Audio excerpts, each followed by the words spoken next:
Lorsqu'ils prennent des décisions d'investissement, beaucoup de gens ne tiennent compte que de leur situation financière actuelle. Ce n'est pas assez, car à la fois le montant d'argent que vous gagnez et l'usage que vous en faites vont évoluer tout au long de votre vie. Vos décisions auront un impact sur vous non seulement aujourd'hui, mais pendant de nombreuses années à venir. Comprendre dans quelle phase de vie vous vous trouvez, estimer vos besoins financiers futurs, dépenser et épargner votre argent avec sagesse, c'est ça, la planification financière.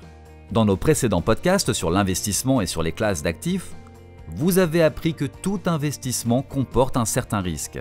La question la plus importante que vous devez vous poser est dès lors la suivante. Est-ce que je peux me permettre de perdre une partie, voire même l'entièreté de l'argent que je vais investir?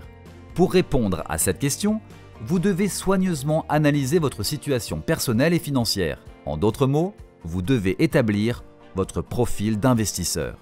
Illustrons ceci par un exemple.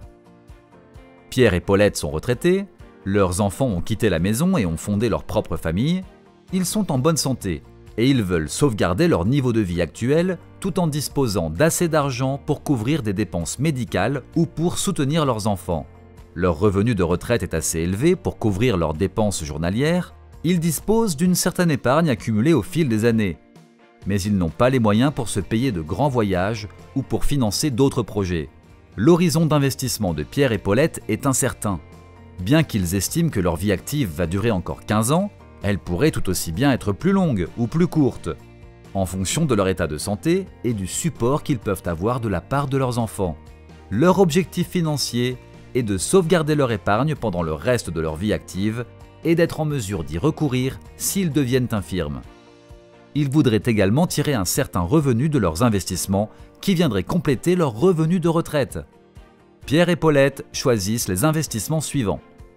Afin de sauvegarder la majeure partie de leur épargne et de compléter leur revenu de retraite, ils décident d'investir 50% de leur épargne dans des obligations d'entreprise de qualité payant des intérêts annuels.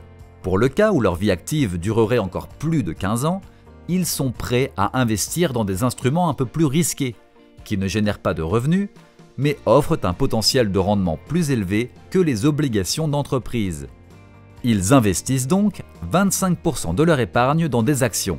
Enfin, ils gardent une partie de leurs avoirs en placement rapidement mobilisable, pour être en mesure de faire face à des dépenses médicales ou pour faire des cadeaux à leurs enfants.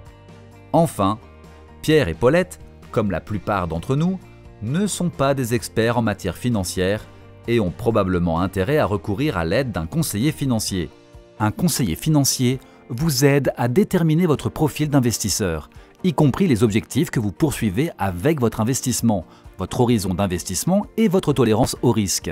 Il peut également vous aider à choisir le type d'investissement qui convient à votre profil d'investisseur et à vos objectifs financiers. Vous pouvez trouver un conseiller financier auprès d'une banque, d'une maison de courtage, d'un gestionnaire de fortune ou d'une société spécialisée dans la distribution de fonds d'investissement. Parmi les questions que vous devez vous poser quand vous choisissez un conseiller financier, citons les suivantes. Le conseiller financier est-il vraiment indépendant de tout fournisseur de produits financiers susceptibles d'influencer ses recommandations? Depuis combien de temps travaille-t-il comme conseiller financier? Est-ce qu'il offre des conseils sur tous les produits financiers ou sur une petite sélection seulement? Que va-t-il vous faire payer comme frais et à quelle fréquence? Un conseiller financier devrait garantir qu'il prend les bonnes décisions dans votre meilleur intérêt.